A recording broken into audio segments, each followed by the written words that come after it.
Bab 671 Jenderal yang berjaya kembali ke rumah. Adelbrand menginjakkan kaki di tanah air untuk pertama kalinya setelah sekian lama. Setelah bertahun-tahun bertugas di Ibria, Kaisar telah memerintahkannya untuk kembali ke Reich. Tujuan resmi kunjungan ini adalah untuk memberitahu pria itu secara pribadi tentang perkembangan terkini di Ibria. Tentu saja, Adelbrand curiga bahwa Berengar hanya ingin memamerkan semua yang telah dicapainya selama beberapa tahun terakhir. Meskipun Adelbrand pernah mendengar tentang proyek kereta api nasional dan penggunaan kereta api, ia takjub melihatnya secara langsung. Ia hampir tak bisa membayangkan betapa berbedanya Trieste sekarang dibandingkan saat ia berangkat ke Ibria bertahun-tahun lalu. Tidak seperti warga Jerman lainnya, Adelbrand memiliki kulit kecoklatan karena bertahun-tahun berada di bawah terik matahari Andalusia. Seandainya bukan karena rambut pirangnya, kemungkinan besar orang Jerman akan menganggapnya orang asing. Beruntung baginya, Berengar telah mengirimkan kereta militer untuk transitnya ke ibu kota Kufstein. Saat kereta melaju dengan kecepatan tinggi, Adelbrand menyaksikan pertanian mekanis yang kompleks yang bertahan di seluruh lanskap Austria. Kereta berhenti di beberapa stasiun di sepanjang perjalanan, dan Adelbrand dapat menyaksikan kota-kota Austria yang sebelumnya feodal, berubah menjadi pusat industri. Setiap kota ditata dengan cermat dengan sektor-sektor khusus untuk industri. Perpaduan gaya arsitektur tersebut menunjukkan kemakmuran luar biasa yang sedang dihadapi Kekaisaran Jerman. Ia baru pergi beberapa tahun, menjabat sebagai panglima tertinggi teater Ibria, namun tanah airnya telah banyak berubah selama masa ini. Akhirnya, kereta tiba di Kufstein, tempat Adelbrand menatap ibu kota Kekaisaran dengan takjub. Kota yang dulunya merupakan kota pertanian kecil kini telah menjadi kota metropolitan yang makmur.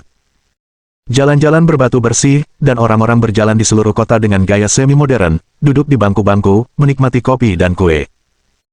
Terdapat sektor-sektor khusus di kota ini untuk hiburan, dengan sebuah arena besar yang sedang dibangun untuk menampilkan acara-acara olahraga terkemuka, seperti seni bela diri campuran, tinju, kickboxing, gulat, submission grappling, del.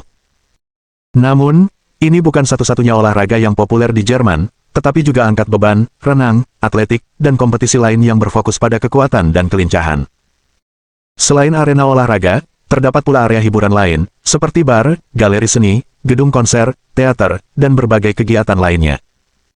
Di luar kawasan hiburan, terdapat kawasan perdagangan, tempat toko-toko kecil dan pusat perbelanjaan besar berjajar untuk menjual produk mereka kepada seluruh warga kota. Para petani mengangkut hasil bumi segar mereka dengan gerobak dan menjualnya ke toko-toko swalayan besar, yang tidak hanya menyediakan makanan segar tetapi juga makanan kaleng dan acar. Apapun yang diinginkan siapapun dijual di kawasan perdagangan ini, dengan perdagangan dari daerah-daerah hingga India mencapai Kufstein. Area tempat Adelbrand akan bertemu dengan Kaisar sebenarnya berada di tempat umum. Alih-alih mengunjungi distrik istana, tempat Berengar dan para kepala pemerintahan Jerman tinggal, sekelompok tentara mengawal Adelbrand ke sebuah bar besar di pusat distrik hiburan tersebut. Setelah mendekati area tersebut, mereka memberitahu marsekal lapangan bahwa ia akan sendirian mulai sekarang. Bar ini menyajikan bir, anggur, dan minuman beralkohol suling, tetapi juga memiliki tim koki khusus yang menyajikan makanan bagi pelanggannya. Bar ini merupakan tempat populer bagi warga kota, tempat rakyat jelata dan bangsawan dapat berkumpul dan berbincang tentang berbagai peristiwa terkini. Ketika Adelbrand melangkahkan kaki ke bar, ia melihat Berengar duduk sendirian, mengenakan pakaian yang agak sederhana. Berengar tidak mengenakan pakaian kebesaran kekaisarannya yang biasa, melainkan kemeja sutra putih yang lengannya digulung dan kerahnya dilonggarkan. Sedangkan untuk yang lainnya, Berengar mengenakan celana panjang abu-abu, dengan sepatu kulit hitam bergaya Oxford. Ia mengenakan jam tangan elegan yang jelas terbuat dari emas putih, dan untuk pertama kalinya setelah sekian lama, ia tidak mengenakan penutup mata yang biasanya menutupi lukanya. Alih-alih menata rambut khasnya yang disisir rapi ke belakang, Berengar menata rambut pirangnya dengan gaya belah samping. Sekilas, ia tidak tampak seperti Kaisar Jerman. Karena itu, kerumunan orang membiarkannya begitu saja. Ia justru duduk sendirian dan minum bir dari kendi. Ketika sang Kaisar menyadari kedatangan marsekal lapangannya, ia melambaikan tangan ke arahnya, memberi isyarat agar Adelbrand duduk. Komandan veteran itu sedikit terkejut melihat Kaisar tampil begitu informal dan langsung mengomentarinya. "Kaisarku, awalnya aku tidak memperhatikanmu, kau terlihat sangat berbeda." Berengar hanya mengangkat satu jari ke bibirnya, memberi isyarat agar pria itu diam sebelum berbisik menanggapi pernyataan Adelbrand. "Adelbrand, kalau aku di tengah keramaian seperti ini, panggil saja aku dengan namaku. Bisa dibilang aku sedang tidak dikenal sekarang." Respons seperti itu mengejutkan Adelbrand. Ia tidak tahu mengapa Berengar melakukan hal seperti itu dan segera menanyakannya. "Bisakah Anda memberitahu saya alasannya?" Berengar hanya terkekeh menanggapinya sebelum meneguk birnya lagi. Setelah menyeka bibirnya dengan lengan bawah, ia menjelaskan mengapa ia tidak mengenakan pakaian formal. Saya suka bergaul dengan rakyat dan mencari tahu apa yang sebenarnya mereka pikirkan tentang kekaisaran. Mereka tidak akan pernah berani mengungkapkan kebenaran kepada saya jika mereka tahu saya kaisar. Di sini, mereka hanya menganggap saya veteran tua yang hidup berkecukupan. Kalian akan terkejut betapa ketidakpercayaan menghalangi orang untuk menghubungkan dua hal. Di mata mereka, lebih masuk akal bagiku untuk menjadi seseorang yang mirip kaisar daripada kaisar itu sendiri. Lagi pula, untuk apa kaisar repot-repot pergi ke tempat umum dan menikmati waktunya di bar? Adelbrand melihat sekeliling beberapa saat dan mendesah sebelum menanyakan kepada Berengar pertanyaan yang paling relevan di benaknya. Jadi, ini yang kamu lakukan di waktu luangmu. Tawa kecil terdengar dari Berengar saat ia mengungkapkan betapa sedikitnya waktu luang yang ia miliki untuk melakukan hal-hal seperti ini. Sangat jarang. Setiap beberapa bulan sekali, aku bisa keluar dari istana cukup lama untuk berbagi minuman dengan rakyatku. Karena kau akan kembali hari ini, kupikir aku akan mengajakmu bersenang-senang. Lagi pula, sudah lama sejak terakhir kali kau menginjakkan kaki di tanah airmu. Jadi, katakan padaku, apa pendapatmu tentang kekaisaran yang telah kutempa selama kepergianmu? Adelbrand melihat sekeliling dan melihat sekelompok perempuan muda berbaur santai dengan para pria. Mereka bukan wanita bangsawan, tetapi mereka mengenakan gaun koktail sutra.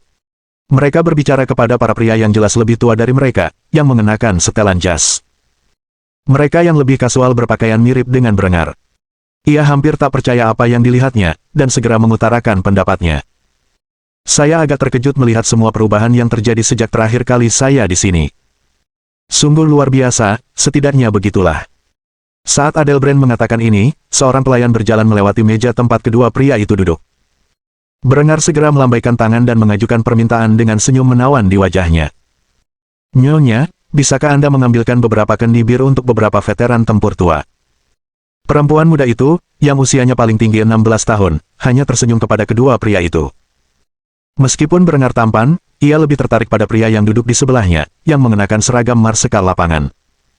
Ia tak pernah menyangka bahwa Berengar sebenarnya adalah kaisar, sehingga ia memberikan perhatian ekstra kepada Adelbrand saat menanggapinya. Tentu. Kalian mau minum apa? Adelbrand agak bingung dengan perhatian yang diberikan pelayan itu, dan tidak langsung menjawab. Karena itu, Berengar menjawab mewakilinya. Bagaimana kalau dua lagi seperti ini untuk memulai? Gadis itu tersenyum dan mengangguk sebelum berjalan ke keran, menuangkan 2 liter bir Doppelbock untuk Berengar dan Adelbrand. Ia kembali dan menyerahkan minuman, sengaja memperlihatkan belahan dadanya kepada marsekal lapangan muda itu sebelum bertanya tentang pesanan mereka. Bisakah aku ambilkan kalian berdua sesuatu lagi?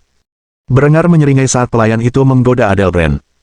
Hingga kini, marsekal lapangan muda itu tak pernah menyangka perempuan di Jerman kini semakin agresif dalam mengejar pria untuk dinikahi. Dengan pria yang kini diizinkan memiliki 5 istri, perempuan harus bersaing ketat untuk mendapatkan dukungan pria berpengaruh, seperti Adelbrand. Ia tidak menyadarinya, tetapi karena ia seorang pria lajang dengan status sosial tinggi, ia kini dianggap sebagai komoditas langka di kekaisaran. Para wanita dari berbagai lapisan masyarakat rela berkorban demi menjadi istrinya, terutama dengan begitu banyak wanita cantik asing yang membanjiri kekaisaran untuk dinikahi. Akhirnya, dalam kebingungannya, Adelbrand tetap diam, dan Berengar memesan makanan untuk mereka masing-masing. Setelah menerima pesanan, para perempuan itu kembali ke dapur untuk mengantarkannya kepada para koki.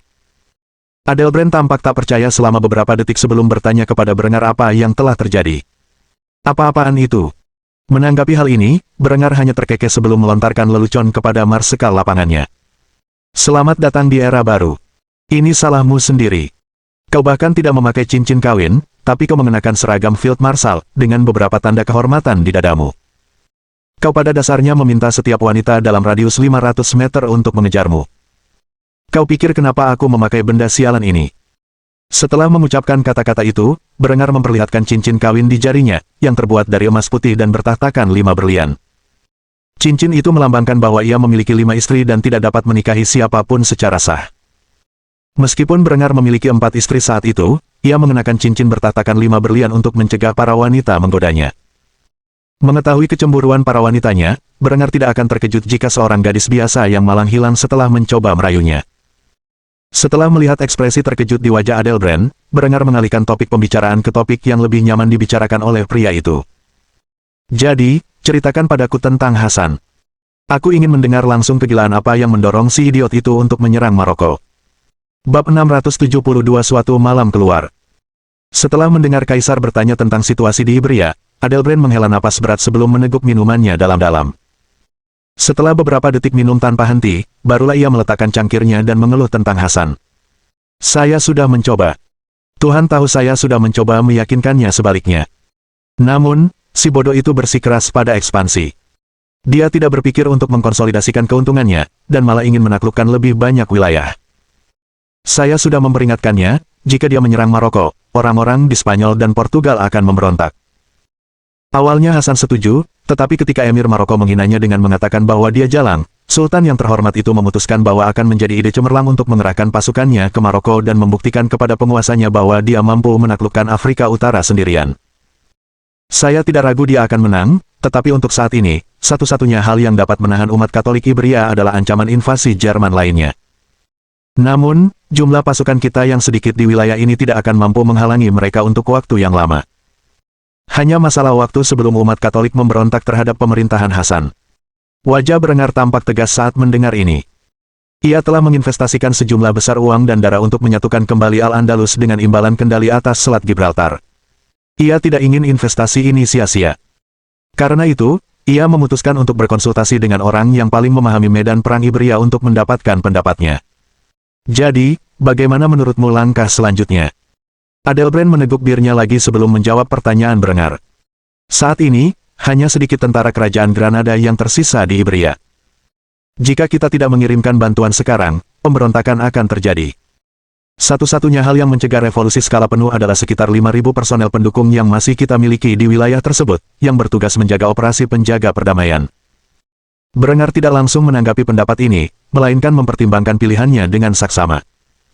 Jika Hasan menanggapi provokasi sepele seperti itu dengan perang, maka itu menunjukkan bahwa ia tidak layak memerintah Al-Andalus. Hasan belum memiliki putra, dan jika ia meninggal di Maroko saat itu, maka Ghazi akan menjadi pewaris tahta.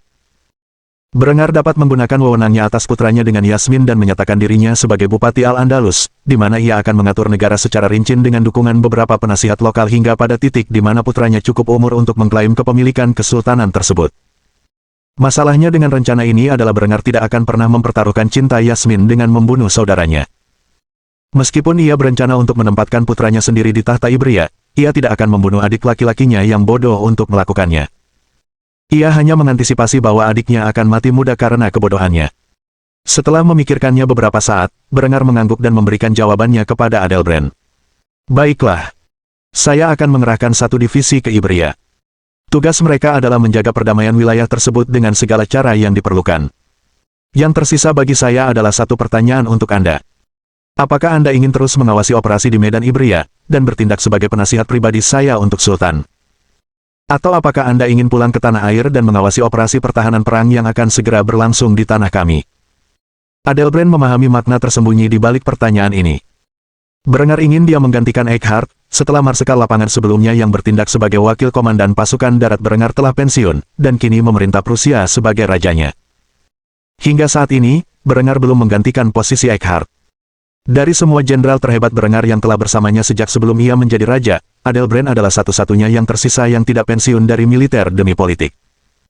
Ini berarti Adelbrand adalah jenderal Berengar yang paling dapat dipercaya dan menginginkannya di sisinya di Kufstein. Meskipun Adelbrand tidak akan dipromosikan secara resmi, karena satu-satunya pangkat di atas Field Marshal adalah Reichsmarschall, yang dipertahankan Berengar sebagai Kaisar. Secara tidak resmi, ia akan menjadi yang kedua setelah Kaisar dalam hal operasi darat. Prospeknya memang menakutkan, karena ia merasa tidak mampu menggantikan Eckhart secara memadai. Namun, kata-kata Berengar selanjutnya benar-benar meyakinkannya. Adelbrand, kau telah mengabdi padaku selama bertahun-tahun, dan telah menjadi faktor terpenting dalam kemenangan kita di Ibria. Kau telah mendapatkan hak untuk kembali ke tanah air, menikahi beberapa istri, memiliki beberapa ahli waris, dan memimpin pasukanku dari ibu kota yang aman dan nyaman. Aku mengerti kau ingin menyelesaikan masalah di Ibria, tetapi Reconquista telah berakhir, dan orang lain dapat ditugaskan ke wilayah tersebut untuk menjaga operasi penjaga perdamaian. Kau pantas berada di sini, di tanah air. Sebelum pria itu sempat menjawab, pelayan itu kembali membawa makanan yang mereka pesan, dengan senyum manis di wajahnya. Ia dengan tenang menyerahkan makanan mereka kepada kedua pria itu sebelum bertanya kepada Adelbrand. Maaf mengganggu Anda, Tuan. Tapi saudara saya ada di Angkatan Darat. Saya ingin bertanya, Anda memimpin teater apa? Berengar menyeringai sambil melahap makanannya, menunggu Adelbrand akhirnya mengucapkan sepatah kata kepada gadis yang sedang mengejarnya dengan agresif. Adelbrand melongo dalam diam selama beberapa saat sebelum ia berdeham dan menjawab pertanyaan wanita itu. Teater Iberia. Wanita itu menatap pria itu dengan kaget dan menutup mulutnya sebelum berkomentar. Kalau begitu, kau pasti marsekal lapangan Adelbrand. Aku penggemar beratmu. Boleh aku minta tanda tanganmu? Perempuan itu mengeluarkan pulpen dan buku catatannya, lalu menyerahkannya kepada laki-laki itu. Pria itu pun menandatanganinya dengan canggung. Setelah menerima tanda tangannya, perempuan itu mendekap buku catatannya di dada sebelum melanjutkan percakapan dengan laki-laki itu. Saudaraku ada di Iberia. Dia bercerita betapa beraninya kamu memimpin pasukanmu menuju kemenangan di wilayah itu. Dia bilang tanpamu, mustahil orang Granada bisa memenangkan perang. Adelbrand sedikit bingung saat mendengar ini, dan Berengar hanya memancingnya. Oh ya, benar. Kudengar Adelbrand lah yang memimpin pertahanan Granada ketika para petani salib memasuki perbatasannya. Kudengar juga dialah yang menjarah kota Toledo dan membunuh Raja Kastil. Lagi pula, Kaisar tidak banyak melakukan apapun selain bersantai di kota Granada dan menikmati kebersamaan dengan sang putri. Saat gadis itu mendengar ini, ekspresinya tenggelam sebelum menegur Berengar atas kata-katanya. Tahukah kau? Kudengar Kaisar itu brilian saat berada di Iberia, memimpin langsung serangan kavaleri bagaikan pahlawan penakluk. Namun, setelah kepergiannya, perang jatuh ke tangan Adelbrand, dan dialah yang memainkan peran penting dalam mengakhiri Reconquista. Kau sungguh tak tahu malu karena menghina Kaisar kita. Aku hampir saja melaporkanmu ke pihak berwenang setempat atas dugaan pengkhianatan. Berengar berusaha keras menahan tawa. Rupanya gadis itu juga penggemarnya. Maka, ia pun mengerjainya dengan membocorkan rahasia gadis itu dengan senyum licik di wajahnya. Kalau begitu, silakan panggil pihak berwenang. Saya ingin tahu apa kata mereka. Gadis itu sangat bingung dengan perilaku Berengar yang salah sehingga dia hendak melarikan diri dan memanggil penjaga kota ketika Adelbrand menghentikannya dengan meraih pergelangan tangannya. Dia cuma bercanda. Kaisar, kau menyiksa gadis malang itu, kau seharusnya sadar akan posisimu. Berengar menyeringai lebar ketika melihat wanita itu bereaksi terhadap gelarnya. Ia tercengang. Meskipun ia tahu pria itu tampak seperti Kaisar, dan bergaul dengan marsekal lapangan sebagai rekan sejawat, ia percaya tidak ada alasan bagi Kaisar untuk mengunjungi kedai bir sederhana keluarganya. Ia gemetar memikirkan kata-katanya sebelum membungkuk hormat kepada Berengar. Kaisar, maafkan aku atas kekasaranku. Aku tidak tahu. Begitu ia mengucapkan kata-kata itu, seluruh suasana hening saat semua orang menatap ke arah Berengar.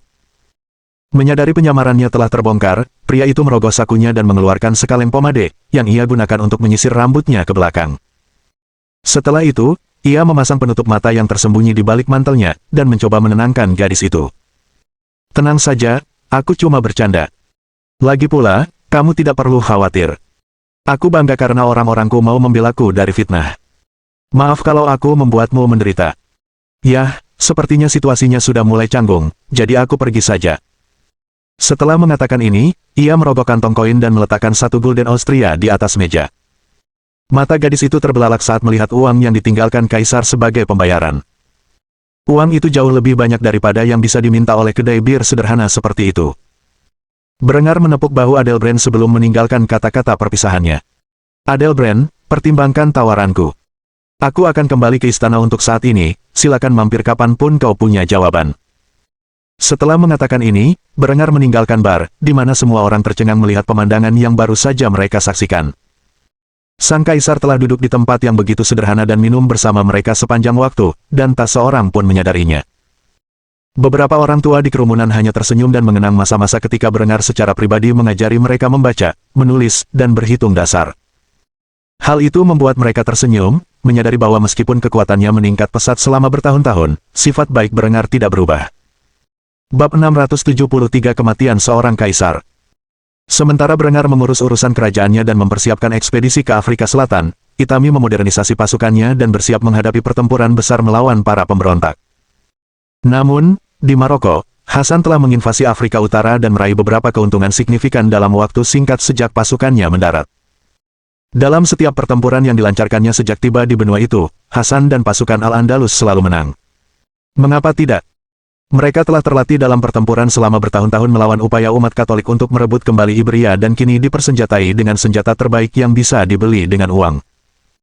Di seluruh dunia barat, hanya senjata yang digunakan oleh tentara Kekaisaran Jerman yang lebih unggul daripada milik Hasan. Prajurit Al-Andalus terutama diperlengkapi dengan senapan flintlock berulir, yang sebagian besar merupakan senjata yang diperbarui sebelumnya digunakan oleh pasukan Jerman, dan meriam 12 pon yang dimodelkan berdasarkan meriam M1857 12 pon terkenal milik Napoleon dari kehidupan masa lalu berengar. Mereka bahkan meniru taktik yang digunakan rekan-rekan Jerman mereka, yang dalam pertempuran ofensif mengikuti prinsip tembakan dan manuver yang digunakan oleh Prusia dalam Perang Prancis-Prusia di masa lalu berengar. Hingga saat itu, tentara Al-Andalus sama sekali tak terkalahkan dalam kampanye mereka. Dengan jangkauan yang unggul dan kemampuan destruktif, beberapa pertempuran pertama antara Hasan dan para pesaingnya merupakan pembantaian total. Perang baru saja dimulai, namun kemajuan signifikan telah diraih setelah beberapa bentrokan dengan musuh. Dalam pertempuran sebelumnya, pasukan musuh telah memisahkan diri dan melarikan diri lebih jauh ke pedalaman menuju ibu kota mereka. Karena itulah Hasan terburu-buru dalam pengejarannya, bahkan tanpa menyadari bahwa taktik semacam itu hanyalah taktik mundur yang dibuat-buat. Pikiran itu bahkan tak terlintas di benak Sultan muda. Lagi pula, pasukannya jauh lebih unggul daripada musuh, dan ia sungguh-sungguh yakin perang praktis telah berakhir, meskipun konflik baru saja dimulai. Dalam beberapa pertempuran pertama, ia telah menghancurkan pasukan musuh dan mematahkan semangat juang mereka. Mereka bahkan melarikan diri ke ibu kota karena takut akan nyawa mereka. Hasan dipenuhi keyakinan saat memikirkan hal-hal tersebut. Berengar. Siapakah Berengar? Pernahkah Berengar memenangkan perang secepat yang kulakukan sekarang? Itulah pikiran-pikiran yang terlintas di benak Sultan muda itu sambil tersenyum puas di atas kudanya. Saat itu, Hasan dan pasukannya sedang berbaris melalui jurang dengan tujuan mereka berada di seberang. Biasanya, Hasan akan berpikir dua kali untuk memasuki medan sesulit itu. Jurangnya begitu sempit sehingga mustahil untuk membentuk barisan dalam posisi seperti itu, tetapi anehnya, musuh tidak memanfaatkan medan ini, dan langsung berlari menembus lembah. Hasan benar-benar yakin bahwa itu hanyalah masalah sederhana, yaitu menerobos chokepoint dan melawan musuh di sisi seberang. Sayangnya, situasinya tidak sesederhana itu. Lagi pula, ada kehadiran berbahaya di perbukitan di atas sana. Raja Maroko saat ini, Sultan Said Al-Haq, sedang menunggu bersama sebagian besar pasukannya, yang bersiap menyerang pasukan Al-Andalusia. Ia menatap tak percaya pasukan Al-Andalusia yang telah terjebak dalam jebakan yang nyata. Sejujurnya, ia merasa seolah-olah upaya mundur pura-pura ini adalah kesempatan terakhirnya untuk meraih kemenangan dalam perang ini. Itu adalah pertaruhan nekat yang ia yakini tidak akan berhasil. Namun, Hasan telah mengerahkan pasukannya ke jurang yang membuatnya tak punya cara untuk melawan secara efektif. Apakah ini ketidaktahuan Hasan? Ataukah ia yang dituntun? Said ragu-ragu memberi perintah untuk menyerang dan segera berbincang dengan para penasihatnya tentang situasi terkini. Kau pikir ini jebakan? Hasan tidak mungkin sebodoh itu, kan? Para pengikut Said yang paling terpercaya menatapnya dengan ekspresi campur aduk. Sebenarnya, mereka juga berpikir rencana mereka tidak akan berhasil. Namun, Hasan dan pasukannya jelas berada di jurang, tanpa disadari dikepung musuh dari segala penjuru. Pada titik ini, mereka harus mempertimbangkan kemungkinan bahwa merekalah yang telah terjebak. Namun, seorang pria khususnya meninggikan suaranya setelah melihat keraguan di mata penguasanya. Ia tidak percaya mereka bersikap begitu malu-malu di saat yang tepat. Apa pentingnya? Entah rencana kita berhasil dan kita menang, atau gagal dan kita semua mati. Apa sebenarnya yang kita tunggu? Sinyal dari Allah untuk memulai serangan. Ayo, mulai serangannya. Said dan para penasihatnya mengangkat bahu sebelum memberikan perintah untuk menyerang. Nyalakan mereka. Setelah mengatakan ini, para prajurit di pasukannya menyalakan obor mereka dan menggunakannya untuk menyalakan beberapa sumbu besar yang mengarah ke serangkaian tong peledak yang berjejer di punggung bukit. Ledakan yang dihasilkan menyebabkan longsoran batu besar yang jatuh dari bukit dan menuju tentara Al-Andalusia. Awalnya, Hasan mengira salah satu prajuritnya telah menembakkan senjatanya tanpa perintah. Namun, ketika melihat ledakan di tebing di atas, dan batu-batu besar berjatuhan ke arahnya dan pasukannya, mata Hasan terbelalak tak percaya dan ia berteriak kesakitan. Itu jebakan. Namun, sudah terlambat. Gravitasi memaksa ribuan batu jatuh dari bukit-bukit di atas, dan menghantam pasukannya, meremukkan orang-orang hidup-hidup di bawah beban beratnya. Batu-batu besar itu tidak berhenti hanya dengan satu atau dua orang, tetapi terus menginjak-injak pasukan Al-Andalusia hingga mereka mencapai sisi lain jurang. Hasan telah mengerahkan seluruh divisinya ke Afrika Utara, dan mereka hanya menderita sedikit korban hingga saat itu. Namun, dalam sekejap, puluhan ribu orang tewas. Ajaibnya, Sultan yang bodoh itu selamat, hanya untuk menatap ngeri saat musuh-musuhnya menuruni tebing, menembakkan busur, senapan mesin, dan meriam ke posisinya. Para prajurit Al-Andalus yang selamat nyaris tak punya waktu untuk menenangkan diri ketika proyektil musuh menghujani mereka. Peluru meriam seberat 6 pon mengoyak mereka yang tak beruntung. Kepanikan telah lama memenuhi pikiran Hasan, dan ia berusaha sekuat tenaga memerintahkan kudanya untuk menerobos barisannya sendiri, dan kembali ke jalan yang telah ditempuhnya, tetapi sia-sia, musuh benar-benar telah mengepungnya dari segala arah. Tak ada pilihan selain melawan, Sultan muda itu pun memberi perintah untuk menyerang. Tembak! Demi Allah, tembak! Mereka yang berhasil meraih senjata mereka segera menarik pelatuknya. Namun, senjata-senjata ini adalah senapan laras panjang, dan sebelum mereka sempat berpikir untuk mengisi ulang, pedang dan tombak infanteri Maroko telah menembus tubuh musuh mereka. Seolah meniru tentara Jerman secara keseluruhan, tentara kerajaan Andalusia hanya mengenakan perlengkapan pelindung di atas kepala dan dada. Karena itu, terdapat banyak celah pada baju zirah mereka yang dapat dimanfaatkan, beberapa di antaranya fatal, seperti di leher dan tulang paha. Hasan tak punya pilihan selain menghunus pedangnya dan melawan musuh, sambil berusaha menghindari tembakan rudal musuh. Ia mengiris leher seorang prajurit musuh yang tak bersenjata dengan pedangnya, memenggal kepalanya. Beberapa anggota pengawal kerajaan mengepung Hasan dengan senapan dan bayonet mereka.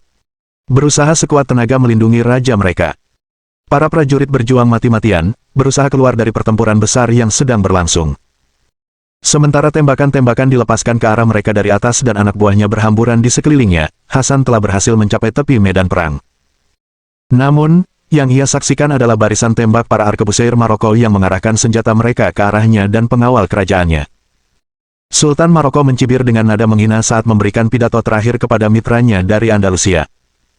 Kau tahu, Hasan, kupikir kau cukup pintar untuk melihat jebakan ketika jebakan itu dipasang untukmu. Namun, rumor itu benar. Selama ini, kau mengandalkan bakat orang-orang hebat untuk mencapai posisimu saat ini. Kesalahan terbesarmu adalah meyakini bahwa kau telah memenangkan perang sebelum perjanjian ditandatangani.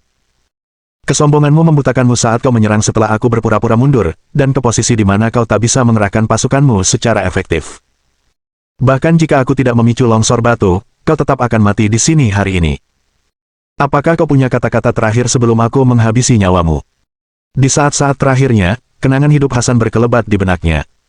Penyesalan terbesarnya adalah tidak meninggalkan seorang putra dan ahli waris untuk meneruskan pekerjaannya.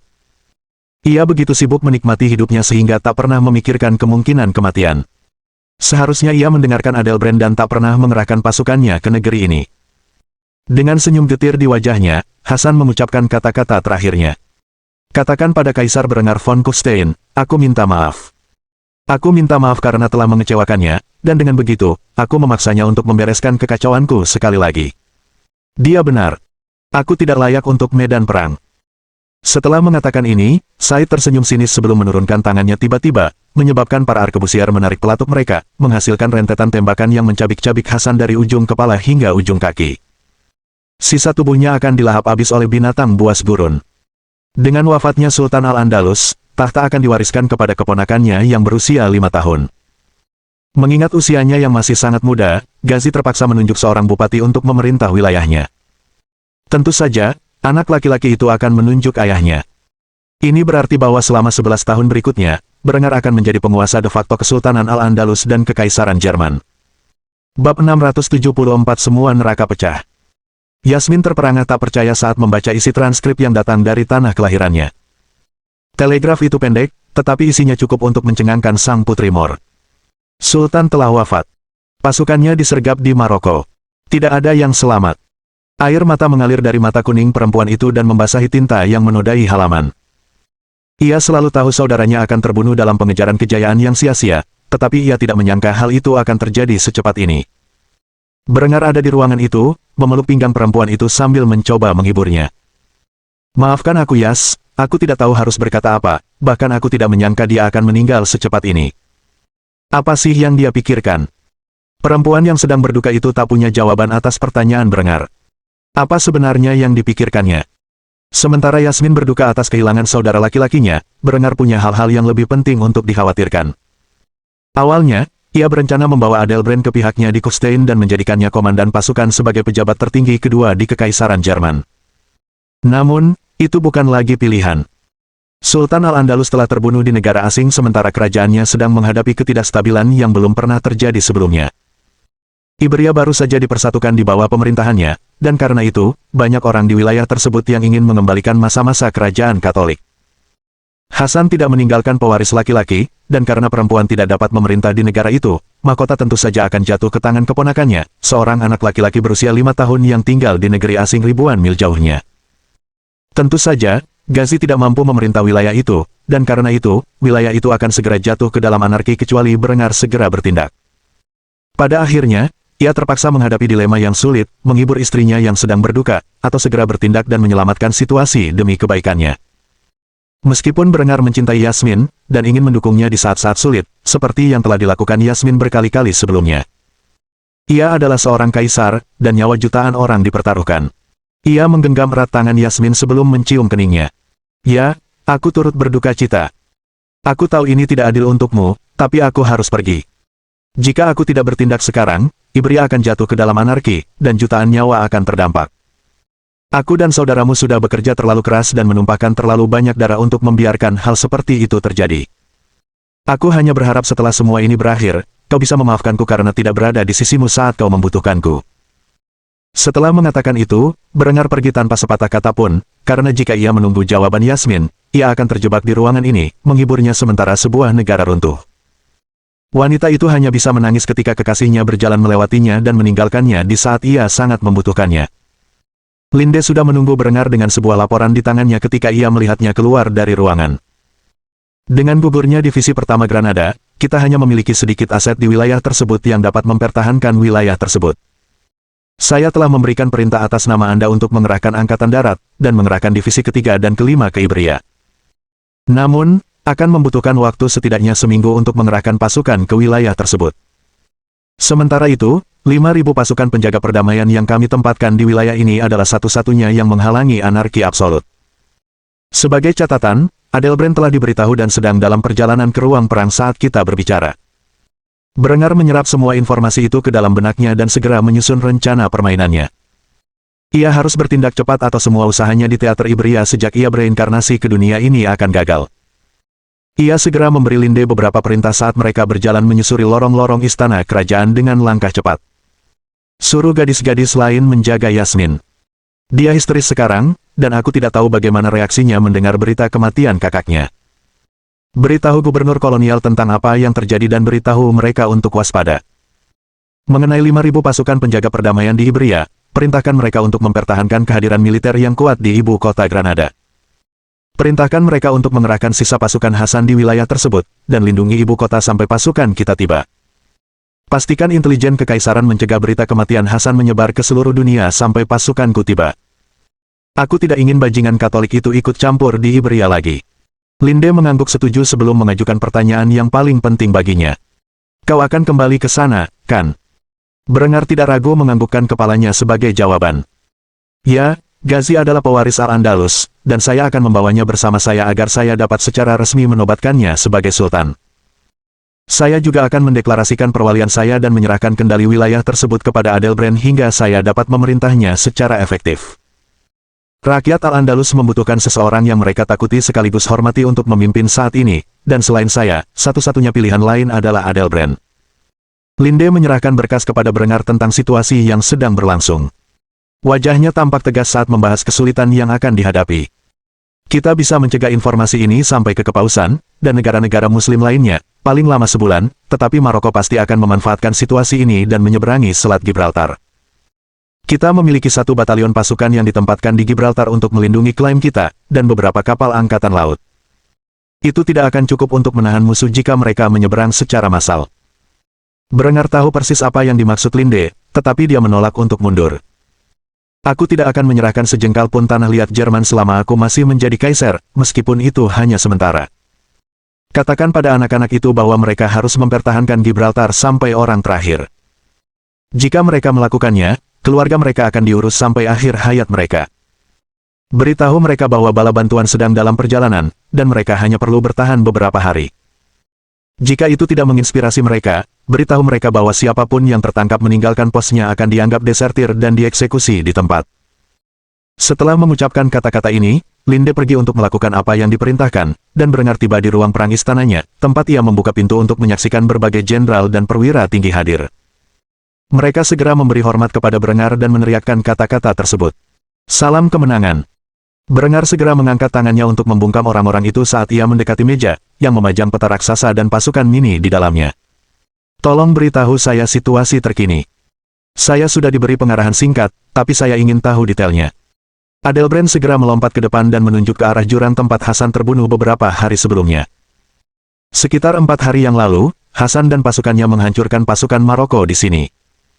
Mereka segera memisahkan diri setelah baku tembak awal dan melarikan diri ke jurang ini. Hasan mengejar mereka, berpikir ia akan mengakhiri perang dengan mengalahkan pasukan yang sedang bergerak, tetapi pada akhirnya ia terjebak dan dikepung oleh musuh. Tentara Maroko menggunakan bahan peledak untuk memicu longsoran batu yang menyapu bersih lebih dari separuh divisi pertama Andalusia. Dalam pertempuran itu, Hasan, seperti halnya pasukannya yang lain, tewas. Kami mengetahui detail ini karena Hasan dan pasukannya tidak melapor ke armada yang mengangkut mereka pada waktu yang seharusnya.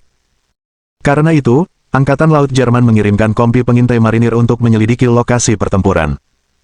Jenazah Hasan telah ditemukan, tetapi kondisinya sangat memprihatinkan. Saat ini, Sultan Maroko Said Al-Haq diyakini sedang mengincar Selat Gibraltar. Jika ia dan pasukannya menyeberang, hanya 1.000 orang yang siap untuk mencegahnya maju lebih jauh ke Granada. Mereka meminta perintah. Bagaimana kita harus menanggapinya? Berengar tidak ragu untuk memberitahukan keputusannya kepada orang-orang itu. Linde sudah berkomunikasi dengan saya untuk menyampaikan perintah saya ke Ibria. Pasukan kita sedang dimobilisasi saat kita berbicara. Adelbrand, kau dan aku akan berlayar ke Selat Gibraltar dan menstabilkan situasi di Ibria. Dengan asumsi kita harus menghadapi tentara Maroko, kita akan menghabisi mereka di Gibraltar sebelum mengerahkan pasukan kita ke ibu kota Granada. Setibanya di kota, aku akan menobatkan putraku Ghazi di atas tahta, yang kemudian akan mengangkatku sebagai wali. Setelah itu, aku dan dia akan tinggal di wilayah ini untuk beberapa waktu hingga keadaan tenang, lalu kami akan kembali ke tanah air, meninggalkanmu sebagai gubernur menggantikanku.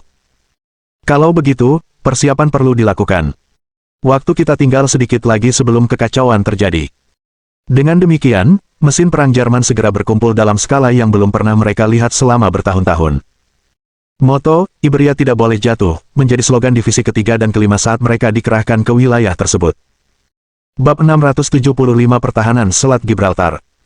Beberapa hari setelah kematian Hasan, Sultan Maroko telah memindahkan pasukannya ke pesisir wilayahnya. Ia telah melakukan ini sebelum Berengar dan pasukannya mengetahui kebenaran tentang kematian Hasan. Karena kekalahan Al-Endless di Maroko, semenanjung Ibria kini dipertahankan oleh pasukan Jerman yang jumlahnya sangat sedikit. Sebagian besar pasukan ini tersebar di seluruh wilayah dan membutuhkan waktu untuk berkumpul kembali. Said berencana memanfaatkan pertahanan yang lemah ini dengan melancarkan invasi ke Granada. Rencana Said sederhana, mendaratkan pasukannya di Granada sebelum bala bantuan Jerman tiba, dan merebut wilayah paling selatan Ibria, menghubungkannya dengan kesultanannya. Sedangkan bagi umat Katolik di utara, ia yakin mereka akan senang terbebas dari kendali penguasa Muslim mereka saat ini, dan ia tidak ingin memerintah mereka. Tentu saja Said tetap tinggal di Maroko karena ia harus mengurus seluruh urusan kerajaan. Karena itu, ia mempercayakan putra sulungnya, Baarik, untuk memimpin invasi. Tentu saja, keduanya tidak menyadari adanya komunikasi yang hampir seketika antara pos-pos terdepan Jerman di Ibria dan tanah air. Karena itu, mereka cukup terkejut melihat armada kecil yang terdiri dari 3 fregat lapis baja berbaris di Selat Gibraltar. Hingga saat ini, fregat lapis baja Angkatan Laut Kekaisaran Jerman belum pernah terlibat dalam pertempuran laut. Tugas mereka sejak awal adalah mendukung infanteri dengan melakukan pemboman pesisir, serta mengangkut pasukan antara tanah air dan koloni. Namun, Maroko tanpa sadar akan menunjukkan kemampuan tempur penuh fregat lapis baja. Sultan telah mengumpulkan 150 kapal Maroko untuk tujuan menyerang Granada.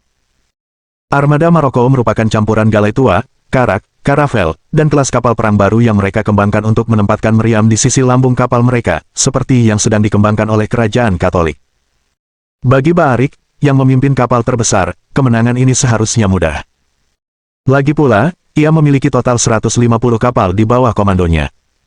Sementara musuh hanya memiliki 3. Ia yakin bahwa secanggih apapun armada Jerman, mereka tidak akan mampu menandingi keunggulan jumlah armadanya. Sayangnya, kenyataan berbeda dari yang diharapkan Baarik. Fregat lapis baja Jerman ini memiliki lambung berlapis baja yang kebal terhadap persenjataan Angkatan Laut Maroko dan memiliki total 40 meriam laras belakang kaliber 21 cm di setiap kapal. Peluru berdaya ledak tinggi yang ditembakkan oleh meriam-meriam ini 2 kali lebih besar dari yang baru-baru ini dikembangkan Berengar untuk digunakan di pasukannya. Gema tembakan bergema di udara, dan Putra Sultan menatap ngeri saat 60 peluru melesat menembus langit menuju armadanya.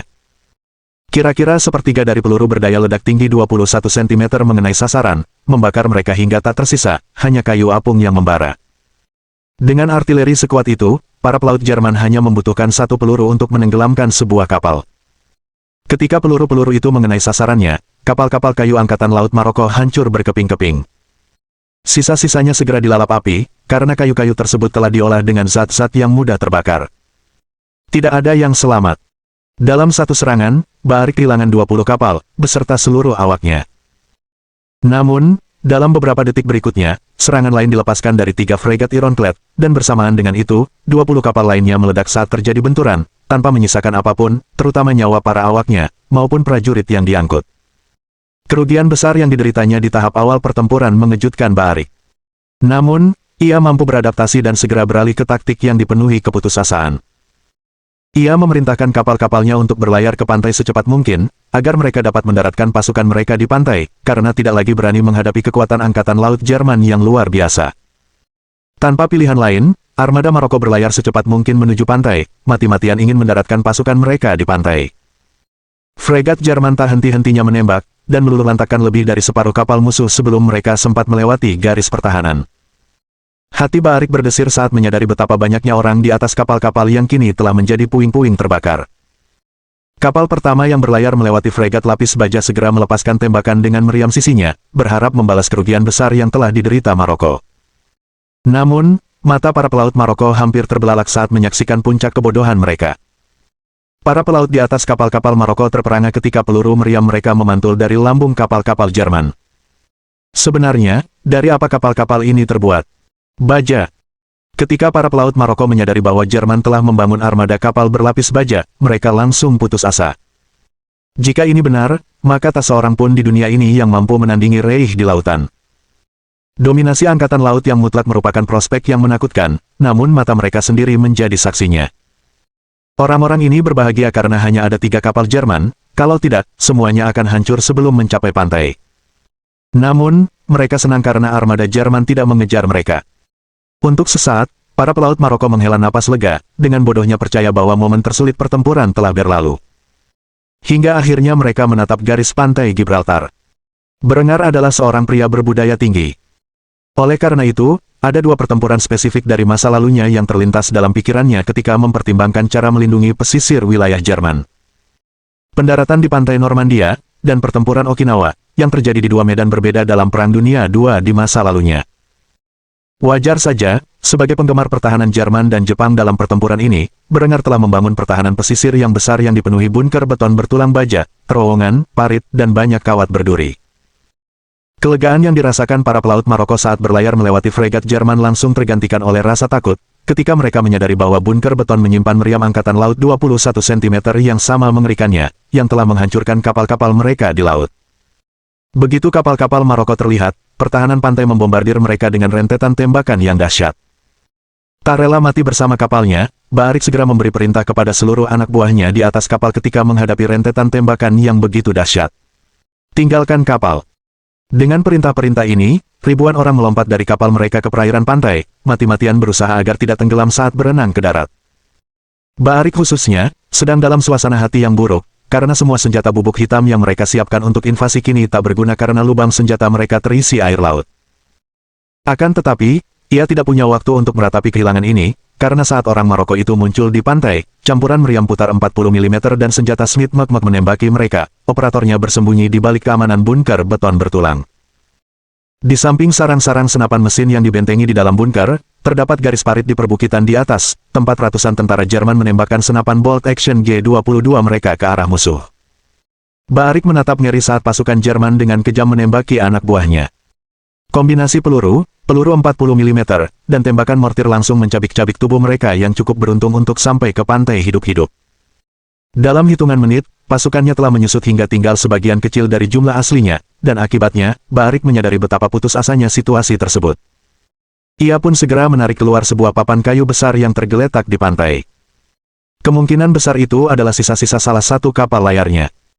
Ia segera mengikatkan layar putih yang robek ke layar tersebut dan mengangkat potongan kayu apung tersebut ke udara, menggunakannya sebagai bendera putih sementara sambil memerintahkan anak buahnya untuk menjatuhkan senjata mereka. Turunkan senjatamu dan menyerah. Invasi telah gagal. Setelah melihat musuh menyerah, tentara Jerman menghentikan tembakan dan mengerahkan pasukan untuk menangkap para penyintas. Dari puluhan ribu orang yang berlayar melintasi Selat Gibraltar, kurang dari 3.000 orang masih hidup. Sementara itu, Angkatan Laut Maroko hancur total dalam pertempuran tersebut. Performa armada Jerman, dan pertahanan pesisir yang dibangun Jerman di Gibraltar, akan menjadi pencegah bagi kekuatan musuh manapun di tahun-tahun mendatang. Dunia Barat langsung menyadari bahwa Angkatan Laut Kekaisaran Jerman berada di level yang berbeda, dan tak tertandingi di lautan. Ketika Said mengetahui betapa cepatnya armadanya dikalahkan, ia akan menyadari kebodohannya, dan ia akan sangat berterima kasih kepada tentara Jerman karena telah berbelas kasih kepada putranya. Pelajaran kerendahan hati ini akan membuat penguasa Maroko tidak pernah lagi menginjak bulu ekor elang. Akibatnya, Said telah menyerahkan semua klaimnya atas Ibria. Bab 676 Hidup Sultan. Pada hari-hari setelah invasi Maroko yang membawa bencana ke Granada, intelijen Kekaisaran Jerman bekerja keras, berusaha menyembunyikan betapa kacaunya Ibria. Jika Kepausan menyadari bahwa Hasan telah meninggal, mereka akan segera membuat kekacauan di wilayah tersebut. Bagaimanapun, meskipun Hasan dan Berengar telah menyatakan berakhirnya Reconquista, gereja sendiri belum menyerah pada ambisi politik mereka di wilayah tersebut. Mereka hanya mengulur waktu dan mendorong perbedaan pendapat di antara umat Kristen yang tinggal di sana. Pada hari-hari berikutnya, Berengar, Adelbrand, dan anak laki-laki muda, Gazi, berlayar ke Ibria. Mereka segera dikerahkan, dengan sejumlah kecil garda kekaisaran di samping mereka. Meskipun divisi ketiga dan kelima tentara kekaisaran Jerman akan dikerahkan ke Ibria dalam beberapa minggu mendatang, Berengar perlu mengambil alih kendali secepat mungkin. Bagi Gazi, bocah lelaki yang bahkan belum berusia 5 tahun, ini adalah pertama kalinya ia menghabiskan waktu yang berarti bersama ayahnya. Usianya sekitar 3 tahun, dan belum memiliki kemampuan kognitif untuk memahami apa yang sedang terjadi. Namun, ayahnya mengajaknya jalan-jalan, dan ia sangat gembira. Anak laki-laki itu menatap Berengar, yang mengenakan seragam militer, dan menyadari bahwa mereka berdua tidak terlalu mirip.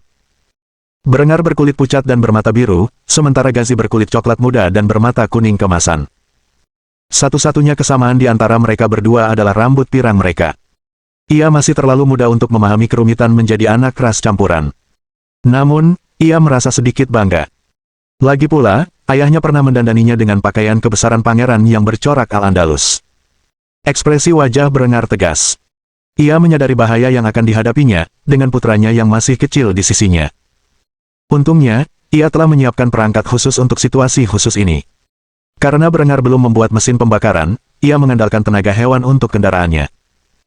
Oleh karena itu, ia merancang dan membuat kereta kuda lapis baja untuk melindungi putranya saat mereka berjalan-jalan memasuki ibu kota. Kereta kuda lapis baja ini dilengkapi dengan senapan mesin Smith Mach II untuk berjaga-jaga jika diserang. Kaisar Jerman juga akan mengandalkan pasukannya yang ada di wilayah tersebut untuk membersihkan jalan-jalan terlebih dahulu, dan memastikan semuanya aman sebelum ia dan putranya berbaris ke istana. Akhirnya kapal berlabuh di galangan kapal Gibraltar, tempat pengawal kerajaan mengawal Berengar, Adelbrand, dan bocah Gazi ke benteng tempat pasukan Al-Andalusia menunggu mereka. Wilayah tersebut telah diamankan sejak invasi Maroko beberapa hari sebelumnya. Meskipun demikian, Berengar tetap waspada, untuk berjaga-jaga jika terjadi masalah. Kaisar Jerman menggandeng tangan putranya saat mereka berdua memasuki benteng terdekat, tempat perwira tertinggi berada. Saat Berengar dan Adelbrand tiba, mereka melihat wajah yang familiar sedang memberi perintah kepada para prajuritnya. Berengar terkejut melihat pria itu masih hidup dan segera memanggilnya dengan senyum lebar. Jenderal Ziyad bin Yais, sudah lama tak jumpa. Senang rasanya melihat Anda masih hidup setelah semua yang terjadi. Jenderal Al-Andalusia itu menatap Berengar dengan senyum getir di wajahnya.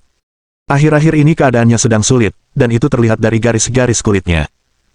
Ia senang melihat sekutu terbesarnya telah datang membantunya di saat dibutuhkan. Memang benar. Aku hanya berharap reuni kita berlangsung lebih baik. Sultan sudah wafat, dan beliau tidak memiliki ahli waris yang masih hidup. Meskipun kita berusaha merahasiakannya, hanya masalah waktu sebelum kesultanan yang telah dibangun dengan susah payah oleh Yang Mulia runtuh di sekitar kita. Pada saat inilah Ziyad memperhatikan anak laki-laki kecil itu menggenggam tangan kaisar. Meskipun berambut pirang dan berwajah Jerman, kulit sawo matang dan mata kuningnya merupakan ciri khas keluarga Al-Fadl, dan hal ini langsung menarik perhatian sang jenderal. Siapa anak laki-laki ini? Senyum bangga muncul di wajah Berengar saat ia memberitahu pria itu tentang identitas anak laki-laki itu. Ini Pangeran Ghazi Al-Fadl. Dia putra saya dan putri Yasmin. Anak ini adalah keponakan Hasan dan, berdasarkan hak suksesi, adalah Sultan Al-Andalus yang baru. Sejujurnya, Berengar senang sang jenderal masih hidup. Ia memiliki kesan yang baik tentang pria itu, meskipun ia tidak sehebat orang-orang di sisi Berengar. Ia setia kepada dinasti Al-Fadl dan terbuka terhadap gagasan reformasi. Ia juga seorang jenderal yang cukup baik dan merupakan salah satu alasan Granada tidak jatuh ke tangan Uni Ibria pada hari-hari awal perang yang dimulai Berengar. Tentu saja, kesannya terhadap pria itu semakin kuat ketika sang jenderal berlutut dan menundukkan kepalanya kepada Ghazi. Aku, Ziyad bin Yais, bersumpah setia kepadamu, Sultan Muda. Selama aku ada di sisimu, aku bersumpah tidak akan membiarkanmu disakiti, dan akan membantumu dalam segala hal yang ingin kau capai dalam hidup ini. Ghazi bingung dengan apa yang terjadi, dan mendongak ke arah ayahnya untuk meminta dukungan. Berengar hanya tersenyum, mengangguk, dan mengelus rambut anak laki-laki itu sebelum memberitahu apa yang harus dilakukan selanjutnya. Terima saja, Ziyad ini orang baik, dan seorang jenderal yang cakap. Kamu akan membutuhkan dukungannya di masa depan. Dengan suara yang kekanak-kanakan, Ghazi menganggukkan kepalanya dan tersenyum saat ia berusaha mengucapkan kata-kata itu. Saya menerima kesetiaanmu. Setelah memperkenalkan putranya kepada sang jenderal, Berengar menanyai pria itu tentang situasi yang sedang berlangsung. Dengan kekalahan divisi pertama di Maroko, berapa banyak pasukan yang Anda miliki, jenderal? Ziyad mendesah berat karena kecewa mendengar kata-kata itu sebelum mengangkat 3 jari. Saya memiliki paling banyak 3.000 orang di bawah komando saya. Sesuai perintah yang kami terima dari Reich, mereka telah dikirim ke Granada untuk mengamankan ibu kota. Sejujurnya, saya telah berusaha sebaik mungkin agar Hasan fokus pada ekspansi militer, tetapi dia yakin aliansinya dengan Anda cukup kuat untuk menyeret Reich ke dalam operasi pertahanan apapun yang kami butuhkan. Karena itu, dia menghabiskan sebagian besar anggaran militer untuk hal-hal yang sia-sia. Berengar memahami rasa sakit pria itu. Hanya ada sedikit hal yang lebih buruk di dunia ini daripada memiliki pemimpin yang tidak kompeten dan korup, sesuatu yang sudah sangat ia kenal dari kehidupan masa lalunya. Sial, hal seperti itulah yang akhirnya membuatnya terbunuh. Namun, era pemerintahan Hasan telah berakhir. Sejak saat itu, Berengar akan bertindak sebagai wali dan membantu membangun Granada menjadi kekuatan sekunder yang dapat diandalkannya untuk membantunya melawan musuh-musuhnya. Setelah berpikir sejenak, Berengar memberikan perintahnya kepada perwira komunikasi Jerman terdekat. Beritahu pasukan di ibu kota untuk membersihkan jalan-jalan dan menjaga kehadiran militer untuk kedatangan kami. Tidak boleh ada tanda-tanda permusuhan di Granada sebelum saya bersedia menggiring putra saya ke istana. Setelah jalan dibersihkan, kita akan memasuki istana dan mendeklarasikan putra saya sebagai sultan baru. Dengan demikian, saya akan diangkat menjadi wali sampai ia dewasa, dan kita akan mulai bekerja menstabilkan wilayah tersebut. Masih banyak pekerjaan yang harus dilakukan jika kita ingin menyelamatkan apa yang telah kita bangun di sini, di Ibria. Komunikasi tersebut dikirim ke radio telegraf yang didirikan Berengar di Istana Kerajaan Granada. Dari sana, perintah didistribusikan kepada pasukan penjaga perdamaian Jerman dan pasukan Granada yang masih hidup. Setelah memberikan perintah ini kepada pasukan di ibu kota, Berengar mengeluarkan perintah lebih lanjut kepada pasukan di Selat Gibraltar. Pertahankan kendali atas wilayah ini.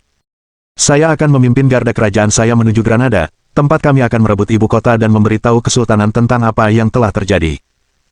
Sebentar lagi, 2 divisi akan tiba di Ibria dan mereka akan bekerja sama dengan pasukan Al-Andalusia untuk memburu dan melenyapkan segala ancaman terhadap sultan yang baru. Setelah kita melenyapkan para pembangkang dan mengamankan wilayah tersebut, orang-orang ini akan tetap di Ibria sampai kalian dapat mengumpulkan pasukan yang cukup untuk melindungi diri kalian sendiri. Setelah itu, kita akan menarik pasukan kita ke tingkat yang sama seperti sebelum tragedi ini terjadi. Ada pertanyaan. Ziyad tidak memilikinya dan segera memberi hormat kepada kaisar sebelum meneriakkan seruan perang. Hidup Sultan. Dengan ini, rencana untuk memulai pengambil alihan semenanjung Ibria pun siap. Di bawah kepemimpinan Berengar, wilayah tersebut akan mencapai puncak kejayaannya, dan akan menjadi kekuatan yang hanya kalah dari negara-negara seperti Jerman, dan Kekaisaran Jepang yang baru dibentuk oleh Itami. Tentu saja, masih butuh waktu sebelum Jerman dan Al-Andalus bertemu dengan kekuatan yang sedang bangkit di dunia timur. Bab 677 Semoga dia berkuasa selamanya. Pada hari-hari berikutnya, Berengar dan putranya, Ghazi, melakukan perjalanan dari pesisir Gibraltar ke ibu kota Al-Andalus. Mereka menumpang kereta pos lapis baja, yang dijaga oleh anggota Garda Kekaisaran. Karavan tersebut menempuh perjalanan beberapa lama sebelum tiba di kota Granada, tempat sisa-sisa tentara kerajaan Granada dan pasukan penjaga perdamaian Kekaisaran Jerman menyambut mereka. Jalan-jalan kota telah dibersihkan, dan semua orang yang tinggal di dalamnya terpaksa kembali ke rumah masing-masing untuk sementara waktu. Namun, hal itu tidak menghentikan pria, wanita, dan anak-anak untuk mengintip melalui jendela mereka untuk melihat tamu penting apa yang telah tiba. Setelah kereta lapis baja tiba di istana kerajaan Al-Andalus, Berengar keluar dari kendaraan, lalu membantu putranya yang masih kecil turun agar ia berada di sisinya. Ghazi terbelalak lebar menyaksikan kemegahan ibu kota. Meskipun jauh dari kejayaan Kufstein, kota itu sendiri memiliki makna yang penting. Sejujurnya, bocah itu belum pernah meninggalkan istana sejak lahir, dan kini ia menyaksikan sebuah kekaisaran asing di seberang benua. Pikiran mudanya dipenuhi kegembiraan saat ia mencoba berlari menuju istana yang megah itu. Siapapun yang ia tuju, ia segera ditarik kembali oleh ayahnya, yang kemudian menguliahi bocah itu dengan ekspresi tegas di wajahnya. Ghazi, suatu hari nanti kau akan memerintah negeri ini. Namun, saat ini, tidak aman bagimu untuk pergi sendirian. Tetaplah di sisiku setiap saat, dan jangan bicara sembarangan. Saat menyaksikan ekspresi mengintimidasi di wajah ayahnya, sang busur menundukkan kepalanya tanda tunduk dan bergumam dengan suara sangat pelan hingga Berengar hampir melewatkannya. Ya, ayah. Setelah melihat putranya menjadi penurut, Berengar meraih tangan putranya dan membawanya ke istana kerajaan Al-Andalus, tempat para janda mendiang Sultan menunggunya. Hasan sibuk dan telah menikah lagi setelah kehilangan dua istrinya yang sebelumnya berkomplot melawannya. Meskipun demikian, mereka tidak dikaruniai seorang putra, dan sebagai gantinya, garis keturunan Hasan diwariskan kepada sekelompok putri muda. Perempuan tidak memiliki hak waris di Al-Andalus, dan karena itu, mahkota kerajaan jatuh ke tangan Ghazi, keponakan Sultan sebelumnya. Gadis-gadis muda ini menatap Ghazi dengan rasa ingin tahu saat ia berjalan melewati pintu masuk istana sambil menggandeng tangan ayahnya. Ia masih sangat muda, namun mereka tahu ia akan menjadi sultan berikutnya. Setidaknya salah satu gadis menyesali kenyataan bahwa ia terlahir sebagai perempuan. Tidak seperti Ghazi dan adik perempuannya yang baru lahir, mereka adalah gadis-gadis murni, dan karena itu, rambut mereka sama gelapnya dengan mata mereka. Mereka tidak memiliki ciri-ciri campuran yang menunjukkan warisan Jerman yang mulia seperti yang dimiliki Ghazi. Para pelayan istana segera menyambut tuan muda mereka yang baru, yang memandangi lingkungan mewah dan eksotis di tempat yang kelak akan menjadi rumah barunya. Untuk saat ini, anak laki-laki itu akan menghabiskan waktu di Granada dan mempelajari sejarah serta budaya wilayah tersebut. Namun, ia akan segera kembali ke Jerman untuk tinggal bersama keluarganya, dan suatu hari nanti akan segera memulai pendidikannya. Berengar membawa Ghazi ke sebuah ruangan tempat ia memerintahkan para pelayan istana untuk mendandani anak laki-laki itu dengan pakaian adat. Ketika ia bercermin, ia terkejut melihat pakaian asing yang menutupi tubuh mungilnya. Ia segera memanggil ayahnya, menanyakan apa yang sedang terjadi. Ayah, mengapa aku memakai ini? Saat itu, Berengar telah menggeledah lemari minuman keras Hasan dan menuangkan minuman untuk dirinya sendiri. Raut wajahnya tampak lelah saat ia menyesap anggur kaya yang diimpor dari Reich. Paman Hasan Anda baru saja meninggal dunia. Beliau meninggal tanpa meninggalkan ahli waris yang sah. Sebagai kerabat laki-laki terdekat, Anda kini menjadi Sultan Al-Andalus yang baru. Ghazi kesulitan memahami semua yang dikatakan ayahnya. Ia pernah mendengar ayahnya memanggilnya Sultan dalam percakapan sebelumnya, tetapi ia tidak mengerti apa maksudnya, sehingga ia segera meminta klarifikasi. Apa itu Sultan? Berengar hanya tersenyum sebelum memberikan jawaban kepada anak laki-laki itu. Kata Sultan berasal dari bahasa Arab. Pada dasarnya, kata ini berarti raja. Raja atau kaisar adalah terjemahan yang paling tepat dalam bahasa ibu saya. Nak, kau sekarang seorang raja, meskipun kau masih terlalu muda untuk memerintah kerajaanmu. Karena itu, kau harus memilih seorang bupati untuk mengelola urusan kerajaan sampai kau cukup umur untuk menduduki jabatan yang sah. Anak laki-laki itu merenungkan hal ini beberapa saat. Ia masih terlalu kecil untuk benar-benar memahami semua yang dikatakan ayahnya. Ia hendak bertanya apa itu Regen ketika ayahnya tersenyum meyakinkan sebelum meletakkan tangannya di bahu anak laki-laki itu. Ghazi, kamu tidak perlu khawatir tentang detailnya. Serahkan saja semuanya pada orang tuamu. Aku hanya ingin kamu tumbuh dewasa dan menjalani hidupmu sepenuhnya. Saat kamu dewasa, kamu akan mengerti tanggung jawabmu. Untuk saat ini, santai saja dan anggap ini sebagai liburan. Anak itu menganggukkan kepalanya dengan ekspresi gembira di wajahnya sebelum menjawab. Baiklah, Ayah. Mendengar itu, Berengar tersenyum dan mengelus rambut anak laki-laki itu. Tak lama kemudian, terdengar ketukan di pintu, dan suara Jenderal Ziyad memecah keheningan yang menenangkan itu. Kaisar, semuanya sudah siap. Kami menunggumu dan Sultan Muda. Berengar segera menghabiskan sisa minumannya dalam sekali teguk, lalu meraih tangan putranya dan menuntunnya ke pintu. Ia meninggalkan sebuah pengingat sederhana sambil memberitahu putranya tentang apa yang akan terjadi. Kamu tidak perlu mengatakan apa-apa, Gazi. Duduk saja diam dan tunggu upacara selesai. Anak lelaki itu menganggukkan kepalanya dan tersenyum ramah saat keduanya keluar dari pintu, dan dituntun melalui koridor oleh Jenderal Moore, yang mengantar mereka ke aula besar tempat singgasana Hasan yang berlapis emas menanti tuannya yang baru. Berengar menuntun putranya ke singgasana, dan mendudukkannya di sana, sementara Gazi memandang sekeliling aula megah yang megah itu dengan takjub. Banyak orang berkumpul, para bangsawan dari seluruh penjuru. Garda Kekaisaran Jerman dan Garda Kerajaan Al-Andalusia bersatu untuk melindungi anak kecil itu dari segala ancaman. Berengar berdiri dengan gagah di sisi anak laki-laki itu, sementara Adelbrand dan Ziyad mengambil posisi mengapit. Adapun sepupu dan bibi anak laki-laki itu, mereka berada di barisan terdepan di antara kerumunan, dan menatap anak laki-laki itu dengan ekspresi rumit di wajah mereka. Akhirnya, Jenderal Ziyadlah yang memimpin prosesi tersebut. Sultan Hasan Al-Fadl wafat. Selama kampanyenya di Maroko, beliau disergap, bersama pasukannya, dan gugur dalam pertempuran. Karena beliau tidak meninggalkan ahli waris laki-laki, berdasarkan hak suksesi, mahkota Al-Andalus jatuh ke tangan kerabat laki-laki terdekatnya, yaitu keponakannya, Gazi Al-Fadl, putra Kaisar Berengar von Kufstein, dan putri Yasmin Al-Fadl. Hari ini kami menobatkan anak laki-laki ini sebagai raja kami, dan mengangkat ayahnya, Kaisar Berengar von Kufstein, sebagai bupati, hingga sultan yang baru mencapai usia dewasa. Setelah berkata demikian, seorang pelayan mengeluarkan sebuah mahkota yang indah dan memberikannya kepada Ziyad yang kemudian memasangnya di kepala Gazi. Kupersembahkan kepadamu, Sultan Gazi Al-Fadl, yang pertama dari namanya, semoga ia berkuasa lama. Berlututlah di hadapan penguasa barumu. Para bangsawan yang berkumpul terkejut mendengar bahwa Sultan sebelumnya telah wafat di Maroko. Mereka baru menyadari bahwa informasi ini telah disembunyikan dari mereka, dan penerus sejati telah diangkat ke takhta sebelum mereka sempat bersekongkol untuk mengendalikannya. Semua terjadi begitu cepat, dan satu-satunya alasan Berengar dapat mengangkat putranya ke takhta dengan begitu mudah adalah karena komunikasi yang nyaris seketika berkat telegraf radionya.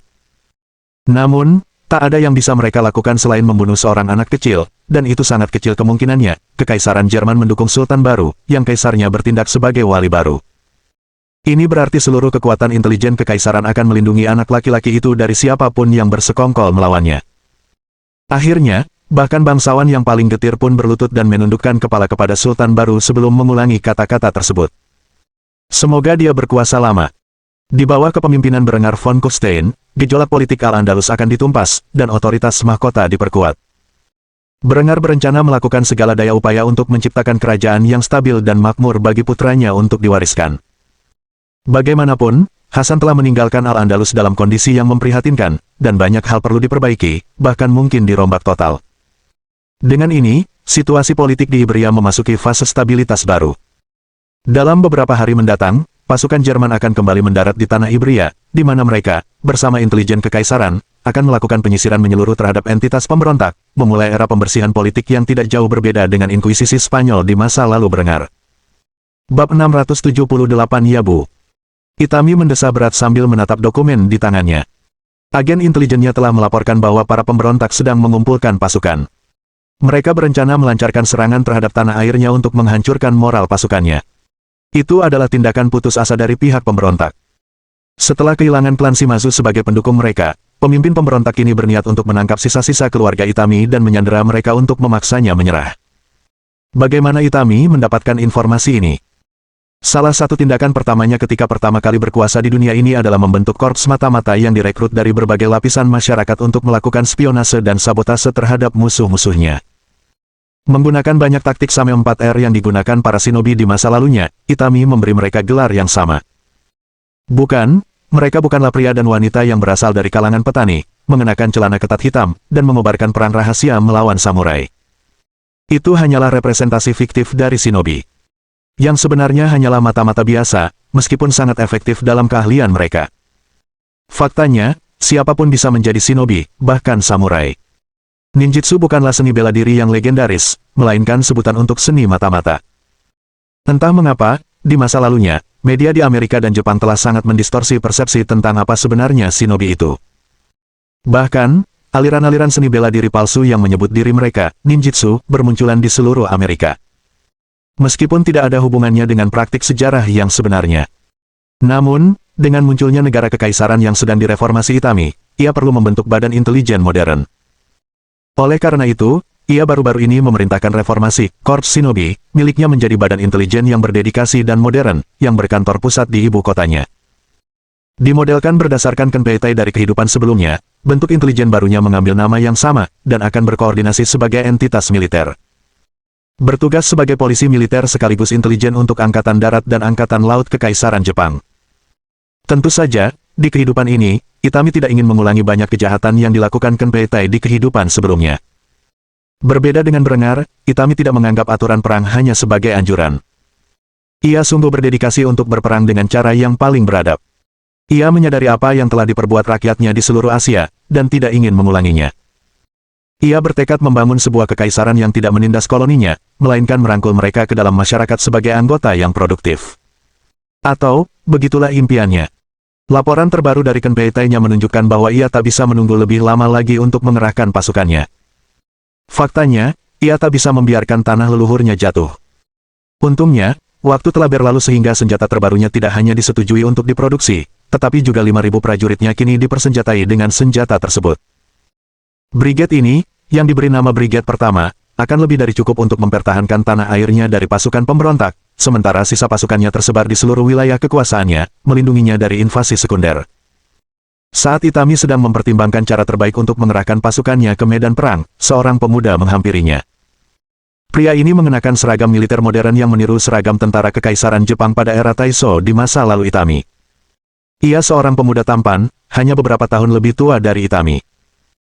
Rambut hitam panjangnya diikat ke belakang menjadi ekor kuda dan terdapat bekas luka di wajahnya yang menunjukkan bahwa ia adalah seorang veteran yang tangguh dalam pertempuran. Pria itu berbicara tiba-tiba sambil membaca surat yang diterimanya. Yang mulia, pemimpin pemberontak, Mori Nobuhisa, telah mengeluarkan dekret. Beliau bersedia mundur dan mengakui kekuasaan Anda dengan satu syarat. Itami mengalihkan pandangannya dari peta dan memelototi bawahannya. Ada aura pembunuh di matanya saat mendengar nama Mori Nobuhisa. Ia adalah seorang pendukung Kesogunan Ashikaga, dan memiliki hubungan dekat dengan keluarga kekaisaran yang kini telah bubar. Ia dengan cepat berbalik melawan Itami ketika Itami pertama kali merebut posisi Shogun dan bertanggung jawab atas pemberontakan yang menyusul kemenangannya. Jika ia menuntut perdamaian sekarang setelah semua yang telah ia lakukan, maka hanya ada dua kemungkinan yang terlintas dalam pikirannya. Entah ia menyadari bahwa ia sedang membangun senjata baru yang mengerikan yang akan sepenuhnya meniadakan keunggulan jumlah pasukannya. Atau, ia yakin akan berhasil menangkap keluarga Itami, dan mengajukan tuntutannya terlebih dahulu, tanpa menyadari bahwa Itami sudah mengetahui rencananya. Jelas, jika ia memiliki sarana untuk meraih kemenangan telak melawan Itami, ia tidak akan datang ke meja perundingan. Karena itu, Itami memaksakan diri untuk tetap tenang saat mendengar syarat tersebut. Jika ia dapat mengakhiri pemberontakan dengan damai, ia akan menerimanya. Kamu boleh bicara, Shiba-kun. Pria bernama Shiba Kiyohiko berdeham sebelum menyampaikan tuntutan sang ratu kepada rival terbencinya itu. Dia memintamu menikahi putra sulungnya, Mori Nobuyuri. Jika kau memilih demikian, dia akan mengakhiri pemberontakannya dan mengizinkanmu memerintah sebagai permaisuri sampai putramu dan Nobuyuri dewasa. Itami gemetar karena marah mendengar tuntutan ini. Apakah pria itu gila? Ia tidak akan pernah menikah dengan pria yang bukan pilihannya, apalagi pemuda seperti Nobuyuri. Ia akan merasa kotor melakukan hal seperti itu. Tangannya gemetar saat memegang gagang pedangnya, membuatnya bergetar hebat di dalam saya. Saat bila pedang berderak di sarungnya, Itami tertawa terbahak-bahak, seperti perempuan yang hendak mengamuk. Setelah akhirnya menenangkan kota, senyum mengerikan mengembang di bibir merah mudanya, seraya ia menggumamkan satu kalimat pelan. Dua orang bisa memainkan permainan itu. Saat itu, Itami telah mendesain ulang gagang dan sarung katananya agar sesuai dengan Shinbunto tipe 94, pedang yang terkenal digunakan oleh perwira Kekaisaran Jepang selama Perang Dunia II, bila Shinbunto sebenarnya dimodelkan seperti tachi sebelumnya, bukan katana, tetapi milik Itami berbeda. Hanya fitting bilahnya yang menyerupai Shinbunto tipe 94. Bilahnya sendiri merupakan katana yang ditempa tangan menggunakan baja Tamahagane. Pedang ini memiliki hamon yang tegas dan bohai ganda, membuatnya tampak sangat mencolok. Menanggapi tuntutan sang daimyo, Itami menghunus pedangnya dan membelah surat itu menjadi dua. Ia kemudian menatap tajam penasihatnya dan memberinya sebuah dekret. Awalnya aku berencana mempertahankan tanah airku dengan brigade pertama yang baru. Namun, tampaknya hal seperti itu tidak lagi disarankan. Jika bajingan itu ingin menangkap keluargaku dan menggunakan mereka sebagai alat tawar-menawar, kurasa aku akan melakukan hal yang sama. Aku penasaran siapa yang akan berhasil pertama kali pada akhirnya. Si Bakun, perintahmu adalah memimpin sisa pasukanku ke wilayah keluargaku dan mempertahankannya sampai orang terakhir. Sedangkan untuk brigade pertama, aku akan memimpin mereka ke wilayah klan Mori dan menangkap keluarga Mori Nobuhisa sendiri. Aku ingin sekali melihat wajah bajingan tua itu saat dia menyadari aku menggunakan taktiknya yang tak tahu malu untuk melawannya. Shiba Kiyohiko ketakutan saat menatap mata Itami yang merah darah. Saking takutnya, ia sampai sedikit tergagap saat mencoba menjawab untuk mengiyakan perintahnya. Ye, baik Bu. Setelah berkata demikian, Itami membubarkan jenderalnya, dan menatap peta yang telah ia bentangkan di atas meja besar. Ia segera menyesuaikan peta yang mewakili pasukannya, mengirimkan 10.000 orang ke wilayah klan Itami, sementara 5.000 lainnya langsung menuju kediaman klan Mori. Sementara para pemberontak menyerang rumahnya, ia akan menyerang kediaman pemimpin pemberontak. Ia ragu pria itu masih berani melawannya ketika ia menyandera keluarganya. Beginilah cara Itami mengakhiri pemberontakan dan mengukuhkan dirinya sebagai permaisuri Jepang yang berkuasa. Jika ia menang dalam upaya ini, ia dapat fokus pada modernisasi pasukannya, dan invasi Hokkaido di masa mendatang. Suku Ainu tidak akan memiliki peluang melawan pasukannya begitu ia memasuki wilayah mereka. Ini adalah perlombaan melawan waktu untuk melihat siapa yang akan berhasil menangkap keluarga lawan terlebih dahulu. Pemimpin pemberontak Mori Nobuhisa atau permaisuri Itami Ryo yang memproklamirkan diri. Hanya waktu yang akan menentukan siapa yang akan menang dalam pertempuran penyanderaan ini. Bab 679 mengatasi kesedihan. Yasmin duduk sendirian di salah satu dari sekian banyak kamar tidur di Istana Kekaisaran Jerman. Tirai jendela menutupi jendela, menghalangi sinar matahari masuk sepenuhnya. Air mata mengalir deras dari mata kuningnya dan membasahi pipinya, bagai sungai kecil. Ia hanya ingin memeluk suami dan kedua anaknya saat itu. Namun, pria itu telah meninggalkannya di saat ia sangat membutuhkannya, dan membawa serta putra mereka yang masih kecil. Seminggu telah berlalu sejak Putri Al-Andalus mendengar kabar kematian saudaranya. Meskipun ia tidak diberitahu detail pastinya, jelas bahwa saudaranya telah tewas di Maroko. Seumur hidupnya, Yasmin telah merawat saudaranya, memastikan bahwa ia tidak terlibat masalah. Ia merasa bersalah atas kematian saudaranya, percaya bahwa seandainya ia berada di sisinya, menasihatinya tentang urusan negara, ia pasti bisa meyakinkannya untuk tidak bertindak sembrono. Selama seminggu terakhir, Yasmin hanya bisa menangis dan tidur. Perawatan bayi perempuannya diserahkan kepada istri-istri suaminya yang lain, karena ia berduka atas kehilangan adik laki-lakinya. Meskipun para wanita lain berusaha menghiburnya saat Berengar tidak ada, ia menolak kebaikan mereka dan mengurung diri di kamar tidur. Namun, kesendiriannya tak bisa bertahan selamanya. Saat itu, pintu kamarnya terbuka meskipun terkunci dari dalam, dan Linde menerobos masuk. Ia membawa nampan berisi makanan, berisi berbagai hidangan kesukaan Yasmin. Ada juga setoples susu segar dan beberapa gelas kristal. Ketika Yasmin melihat penyusup itu, ia mengerutkan kening sebelum memaki si cantik berambut merah. Apa yang kamu lakukan di sini? Kupikir aku minta sendirian. Linde sama sekali tidak tersinggung oleh kekasaran Putri Mor, dan malah meletakkan nampan makanan di tempat tidur, sambil menuangkan segelas susu untuk wanita itu. Ia menyerahkan gelas itu dengan ekspresi lembut di wajahnya. Kamu perlu makan. Aku bisa membayangkan bagaimana perasaanmu sekarang, tapi itu bukan alasan untuk mengorbankan kesehatanmu. Meskipun Linde baik hati, Yasmin skeptis dengan perilakunya. Si cantik Mor selalu mengawasi sang mata-mata veteran. Ia sangat menyadari hubungan Linde dengan Berengar dan istri-istri lainnya. Yasmin tahu bahwa kebaikan apapun yang ditunjukkan Linde padanya pasti memiliki motif tersembunyi. Karena itu, ia tak kuasa menahan diri, dan segera menyuarakan sinismenya. Apa alasanmu begitu peduli dengan kesejahteraanku? Tentu saja kau tidak mengurusku atas kemauanmu sendiri. Saat Linde mendengar ucapan ini, sikap pedulinya pun runtuh. Melihat Yasmin tidak menerima traktirannya, ia pun memutuskan untuk meminum susu itu dengan keanggunan seorang ratu. Sikapnya telah berubah dari seorang ibu yang penyayang menjadi seorang ratu yang cemerlang. Kau memang selalu tajam. Baiklah, kalau kau bersikeras, aku akan berhenti berpura-pura. Lagi pula, kau sudah benar-benar menunjukkan ketidakpedulianmu padaku dan anak-anak perempuanku. Pada saat inilah Yasmin menyela pembicaraan Linde dengan terkekeh sebentar sebelum membalas tembakan wanita itu. Anak-anakmu. Kupikir mereka anak Berengar. Linde menanggapinya dengan tawa kecil. Ia memasang ekspresi arogan di wajah cantiknya saat menceramahi Yasmin atas pilihan katanya. Tentu saja, kita semua anak perempuan Berengar, kan? Tapi, itu tidak mengubah fakta bahwa dia telah menugaskanku untuk mengurus harem kecilnya. Kecuali kau, karena kau tidak mau bekerja sama. Tapi aku ngelantur. Kau bertanya kenapa aku membantumu. Ya, kau benar berasumsi itu bukan hanya demi dirimu. Tidak seperti perempuan-perempuan lain dalam hidup Berengar, yang sangat kusayangi seperti saudara perempuanku sendiri. Kau lebih seperti kenalan, yang dinikahi suamiku sebagai selingan demi kepentingan politik. Meskipun dia punya perasaan padamu, mungkin lebih dari yang lain, aku tidak menganggapmu sebagai salah satu saudara perempuanku. Jujur saja, aku lebih peduli pada Henrietta daripada dirimu. Namun, karena perasaan Berengar terhadapmu inilah aku harus memastikan kau menghadapi dukamu dengan cara yang sehat dan alami. Terkurung dalam kegelapan ini sepanjang hari bukanlah cara untuk berduka atas kehilangan saudaramu. Jika Berengar melihatmu dalam keadaan seperti ini, ia pasti akan patah hati.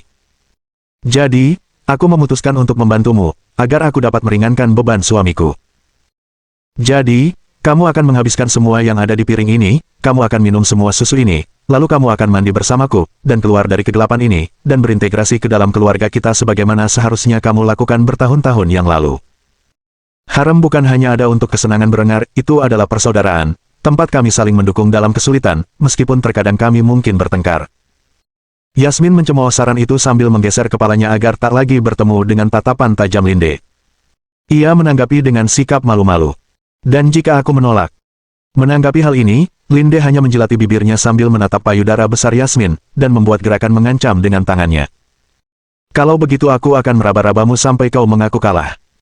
Kita bisa melakukannya dengan cara mudah, atau cara yang sulit, Yasmin. Yasmin menatap ekspresi penuh nafsu di bibir Linde dan mendesah berat sebelum menyetujui permintaan wanita itu. Kamu aneh. Baiklah, aku akan melakukan apa yang kamu katakan. Setelah mengatakan itu, wanita cantik mor itu menyantap hidangan yang telah disiapkan untuknya sambil meminum susu. Linde tersenyum melihat Yasmin telah melakukan apa yang diperintahkan. Setelah wanita itu menghabiskan semua makanan di piringnya, Linde menghampirinya dengan senyum menggoda dan berbisik di telinganya. Tidakkah kamu merasa lebih baik sekarang setelah kamu menikmati makanan yang lezat? Yasmin menepis rayuan Linde dan dengan keras kepala menggelengkan kepalanya dalam diam. Meskipun sejujurnya ia harus mengakui bahwa masakan Linde sudah semakin baik, fakta bahwa perempuan itu bersusah payah menyiapkan makanannya sendiri alih-alih menyuruh staf dapur melakukannya cukup menghangatkan hati. Melihat perempuan itu bersikap jual mahal, Linde meraih tangannya yang mungil namun kecoklatan dan menyeretnya ke kamar mandi. Yasmin berteriak kaget saat menyadari apa yang terjadi. Kita tidak akan mandi bersama, kan? Linde tetap diam sambil menyeret sang putri Mor ke pemandian kerajaan yang ada di istana kekaisaran Jerman. Kedua wanita itu menanggalkan pakaian mereka sebelum membuka pintu menuju kolam besar yang dulunya merupakan pemandian pribadi keluarga kekaisaran. Di dalam, Yasmin terkejut melihat melalui uap bahwa perempuan-perempuan Berengar lainnya sudah ada di sana, dan di dalam air, tempat mereka saling membasuh tubuh. Henrietta sedang meraba-raba dada Adela, sambil menggosoknya dengan sabun, sesuatu yang membuat perempuan muda itu malu. Apa yang kau lakukan, Henrietta? Berhenti sekarang juga. Namun, Henrietta tidak berhenti, dan malah mengejek Adela karena ukuran tubuhnya yang mungil dan payudaranya yang jauh lebih kecil. Oh Adela, kok bisa ya, meskipun semua wanita di keluarga kita punya payudara yang besar, kamu kok punya payudara yang kecil banget. Adela langsung merasa tidak nyaman saat Henrietta memilin putingnya. Ia segera melempar gadis itu ke samping dan bergegas ke ujung kolam yang dalam untuk menghindarinya. Sudah kubilang, cukup. Lagi pula, payudaraku tidak kecil. Aku punya cekap. Itu lebih besar dari kebanyakan wanita. Ketika Linde mendengar ini, dia memanggil saingan tertuanya dengan nada mengejek yang sama. Tentu, kamu lebih besar dari kebanyakan wanita, tapi kamu tetap memiliki dada terkecil di antara kita semua. Adela mengamati sekeliling dan menyadari bahwa harem Berengar semuanya berdada besar, dengan ukuran terkecil selain ukuran payudaranya sendiri adalah dekap. Ia menjadi sangat malu dan menyembunyikan wajahnya di tengah air. Reaksinya yang begitu menggemaskan membuat gadis-gadis lain menertawakannya. Honoria segera memanggilnya, membuatnya semakin panik. Adela, kamu manis sekali. Kamu masih gadis kecil yang sama seperti yang kutemui bertahun-tahun lalu. Adela langsung marah besar saat ia menyiram anak-anak perempuannya dengan air mandi yang mengepul. Diam kalian semua. Meskipun sudah meledak, semua perempuan itu terus menertawakan Adela. Saat Yasmin menyaksikan kejadian ini, ia tercengang. Sejak kapan perempuan-perempuan ini rukun? Apakah selama ini ia benar-benar mengabaikan ikatan antara dirinya dan perempuan-perempuan Berengar lainnya? Linde memperhatikan ekspresi wajah Yasmin dan meraih tangannya sebelum membawanya ke bak mandi. Ayo, Yasmin, sudah waktunya aku membereskanmu. Aku sudah berusaha sekuat tenaga untuk tidak mengatakan ini, tapi kau benar-benar bau.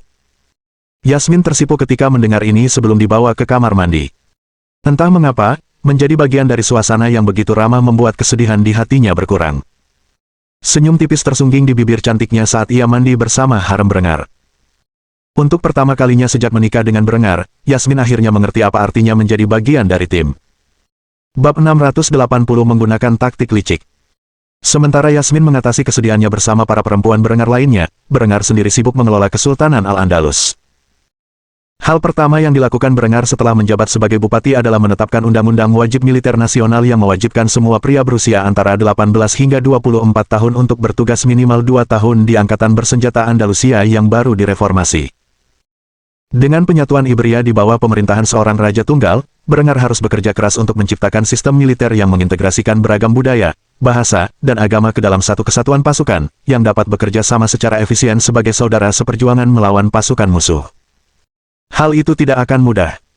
Ia harus memperhitungkan bahasa Portugis, beragam dialek yang kelak akan menjadi bahasa Spanyol, serta bahasa Arab. Integrasi begitu banyak bahasa ke dalam satu pasukan saja sudah membuat Berengar pusing, dan ia bersyukur kekaisarannya sendiri homogen secara etnis, budaya, dan bahasa. Memang ada sedikit perbedaan dialek di Jerman, misalnya bahasa Bavaria, tetapi hambatan kecil tersebut dapat dengan mudah diatasi. Hal ini tidak terjadi di Iberia. Selain wajib militer, Berengar juga telah memaksa perbaikan dan penjualan sisa fregat kelas Berengar yang belum dikonversi kepada Kesultanan Al-Andalus. Sebanyak 50 kapal akan dijual kepada Al-Andalus di tahun-tahun mendatang. Untuk menghormati Sultan sebelumnya, kapal-kapal ini akan dicat ulang dan diganti namanya menjadi fregat kelas Hasan. Hal ini akan menjadikan Kesultanan Al-Andalus sebagai kekuatan angkatan laut terbesar kedua di Mediterania. Berbeda dengan tanah air, yang perekonomiannya kuat dan berkembang pesat, yang memungkinkan kerajaan mendapatkan aliran dana yang konstan untuk membiayai usaha mereka, Al-Andalus hancur akibat peperangan bertahun-tahun. Al-Andalus tidak pernah diberi waktu untuk sepenuhnya menerapkan reformasi pertanian dan praindustri yang diberikan Berengar kepada Hasan. Ketika Berengar pertama kali melihat buku besar istana kerajaan, ia terkejut melihat betapa banyak dana yang digelapkan Hasan agar ia dapat terus membeli barang-barang mewah Reich. Ia sebenarnya malu dengan pengungkapan yang mengejutkan ini, karena yakin bahwa kematian Hasan mungkin merupakan hal terbesar yang pernah terjadi pada rakyat Iberia. Ia tak kuasa menahan diri untuk mengutuk Hasan atas korupsinya. "Hasan, apa yang kau pikirkan? Dana itu seharusnya bisa digunakan untuk reformasi pertanian dan pendidikan, tapi kau malah menghambur-hamburkannya untuk kesenangan pribadi." Berdiri di samping Berengar saat ia memberlakukan undang-undang baru atas nama Sultan yang baru adalah Jenderal Ziyad, yang menatap buku besar dengan ketidakpercayaan yang sama seperti Berengar. Ia tidak mengetahui skandal besar ini. Seandainya ia mengetahui, ia pasti akan menasihati Hasan untuk menggunakan uang yang dibelanjakannya dengan lebih bijak. Meskipun secara teknis hal ini bukan kejahatan, karena Hasan tidak pernah memajukan wilayah kekuasaannya melampaui negara feodal, dan karena itu Sultan dapat melakukan apapun yang diinginkannya dengan kekayaan negaranya. Hal ini tetap merupakan pemborosan sumber daya yang monumental menurut pandangan Berengar. Meskipun Berengar mungkin hidup dalam kemewahan yang jarang dicapai oleh manusia dalam sejarah. Ia tidak pernah menghabiskan satu taler pun uang pajak untuk dirinya sendiri dan keluarganya, setidaknya sejak ia melampaui wilayah kekuasaan feodal. Memang benar Berengar telah menggunakan kekuasaan feodalnya untuk berinvestasi di banyak perusahaan besar yang kini mendominasi perdagangan Jerman, tetapi hanya itu yang tersisa. Kekayaan pribadi dinasti von Kufstein berasal dari kepemilikan saham yang sangat besar di perusahaan-perusahaan besar seperti Gunther Merchant Company, serta kepemilikan pribadi atas beberapa perusahaan, seperti Kufstein Armory, yang merupakan perusahaan senjata terbesar dan paling makmur di dunia. Selain itu, Berengar juga memiliki hak kekayaan intelektual atas semua penemuannya, yang diandalkan oleh setiap perusahaan di kekaisarannya untuk menjalankan bisnis. Berengar mendesah berat saat melihat betapa minimnya dana yang harus ia gunakan untuk membangun kembali Al-Andalus dari kondisi yang telah dideritanya di bawah pemerintahan sebelumnya. Ia segera menyimpulkan bahwa cara terbaik untuk melakukannya adalah selangkah demi selangkah. Ia akan menggunakan dana yang dimilikinya saat ini untuk berinvestasi dalam inovasi pertanian yang telah ia berikan kepada Hasan bertahun-tahun sebelumnya. Setelah sepenuhnya menerapkan hal tersebut di seluruh wilayah, keuntungannya akan sedikit, tetapi cukup untuk menopang pembangunan di bidang lain. Dengan pemikiran inilah Berengar menandatangani undang-undang baru yang akan merombak pertanian Iberia agar menyerupai Austria sebelum ditemukannya mesin uap. Berengar masih memiliki persediaan peralatan pertanian tua yang dapat dijualnya kepada para petani Al-Andalusia dengan harga lebih murah.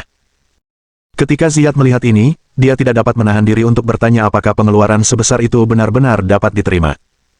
Apakah kita benar-benar akan menghabiskan sejumlah besar uang untuk perbaikan pertanian? Ketika Berengar mendengar ini, dia hanya mengejek sebelum menjawab pertanyaan pria itu. Tentu saja, pertanian adalah fondasi peradaban yang fungsional. Semakin banyak makanan yang Anda hasilkan, semakin banyak pula yang bisa dimakan rakyat Anda. Semakin banyak mereka makan, semakin sehat mereka. Semakin sehat mereka, semakin lama mereka bisa bekerja, semakin lama mereka bisa bekerja, semakin banyak pula yang bisa mereka hasilkan. Tanpa surplus pangan, kerajaan ini tidak akan pernah benar-benar makmur. Jadi, kita akan berinvestasi dalam produksi pertanian, lalu ketika kita sudah mendapatkan keuntungannya, kita akan berinvestasi dalam industri. Ziyad hanya menganggukkan kepala sebagai jawaban. Apa yang dikatakan Berengar memang masuk akal, dan jika ia hanya akan mengikuti jejak yang telah ia tempuh untuk membawa Jerman begitu sukses, maka ia tidak akan mengeluh. Ia tidak memiliki visi besar bahwa Al-Andalus akan pernah menyaingi Reich, tetapi di bawah kepemimpinan Berengar von Kufstein, jenderal tua itu merasa bahwa Al-Andalus pasti akan lebih unggul daripada negara-negara tetangganya. Berengar menatap dokumen berikutnya di tangannya dan mendesah berat sebelum meraih termosnya dan meneguk minuman keras. Laporan itu berasal dari intelijen kekaisaran, yang telah menyusup ke dalam gerakan perlawanan di Spanyol Utara. Dengan pengumuman kenaikan gazi ke tampuk kekuasaan Sultan, dan pengangkatan Berengar sebagai wali, gereja Katolik pun tersulut amarah. Bagi kepausan, ini adalah situasi terburuk yang bisa dibayangkan. Iberia, yang telah lama mereka upayakan untuk disatukan, dan biasanya merupakan pendukung utama tahta suci, kini sepenuhnya berada di bawah kendali musuh terbesar mereka. Akibatnya, kepausan segera mengalihkan perhatian dari perang salib di tanah suci yang telah menemui jalan buntu, dan menyalurkan pasokan ke tangan para pemberontak Iberia. Faktanya, mustahil untuk mengusir tentara Jerman dari wilayah tersebut, dan karena itu, kepausan telah menemukan alternatif yang licik. Mereka hanya punya satu target, Sultan Ghazi Al-Fadl yang baru. Gereja Katolik percaya jika mereka bisa membunuh anak itu, mereka bisa mencabut kekuasaan Berengar atas Iberia. Setelah mengungkap rencana ini, Berengar gemetar karena amarah. Jika ada satu hal di dunia ini yang tidak akan pernah ditoleransi oleh Berengar, itu adalah ancaman terhadap keluarganya. Karena itu, ia memutuskan untuk mengirim pesan kepada Paus dan seluruh pengikutnya di seluruh dunia. Dengan senyum sinis terukir di bibirnya, Berengar mengajukan pertanyaan kepada jenderal di dekatnya. Ziyad, katakan padaku, apakah ada orang di pasukanmu yang merupakan pembenci fanatik gereja Katolik? Pria itu mendengus menanggapi pertanyaan itu. Apa perlunya bertanya seperti itu? Namun, ketika menyadari bahwa Berengar serius, ia kembali bersikap sopan dan mengangguk. Tentu saja. Kenapa? Apa yang ada dalam pikiranmu? Berengar tidak menjelaskan secara rinci rencana jahat yang telah dilakukannya, sebaliknya ia menyunggingkan senyum yang menakutkan saat memberi perintah kepada pria itu. Saya butuh Anda untuk menyusun daftar kandidat. Saya butuh satu orang untuk melakukan operasi berbahaya yang pada akhirnya akan mengakibatkan kematiannya. Jika dia berhasil, dia akan mampu memusnahkan seluruh Dewan Kardinal. Ziyad mengangkat alisnya bingung dan ngeri saat mendengar apa yang ada dalam pikiran Berengar. Pikiran pertamanya tanpa sadar keluar dari bibirnya. Anda punya sarana untuk mencapai hal seperti itu. Berengar menganggukkan kepalanya sedikit sebelum mengungkapkan apa yang dipikirkannya. Ya, metode yang menjijikkan, tapi efektif. Biasanya aku tak akan pernah meminta seseorang melakukan tindakan bunuh diri seperti itu, tapi kepausan sudah keterlaluan. Mereka sekarang mengincar anggota keluargaku, dan aku tak akan membiarkan mereka lolos begitu saja, bahkan hanya dengan memikirkan tindakan seperti itu. Dewan Kardinal harus mati, dan haruslah orang Andalusia yang mengirim mereka ke neraka. Perintahmu sederhana, susunlah daftar orang-orang yang siap dan rela mengorbankan nyawa mereka sebagai martir, dan serahkan sisanya kepadaku. Ziyad menundukkan kepalanya dengan hormat sebelum menjawab dan mengiyakan perintahnya. Ya, Tuan. Setelah mengatakan itu, ia langsung mulai mencari daftar kandidat untuk misi rahasia Berengar. Di sisi lain, Berengar meneguk minumannya lagi sambil menatap matahari terbenam di langit Granada. Satu kalimat terucap dari bibirnya saat ia merenungkan apa yang akan dilakukannya. Aku akan masuk neraka karena ini. Mohon dukungan dari omom ante-ante sekalian, buat subscribe atau sharekan novel Mimin ke Facebook kalian, agar channel Mimin bisa terus berkembang. Dengan begitu, Mimin bisa lebih semangat untuk up novel seru lain ke depannya. Buat teman-teman yang sudah subscribe dan sharekan novel Mimin, Mimin ucapkan terima kasih sebanyak-banyaknya. Sekiranya teman-teman menghadapi masalah video diputar dalam bahasa Inggris, coba tukar kepada bahasa Indonesia original melalui cara ini. Semasa mendengarkan, pencet tombol setting di atas kanan video, pilih audio track dan tukar bahasa.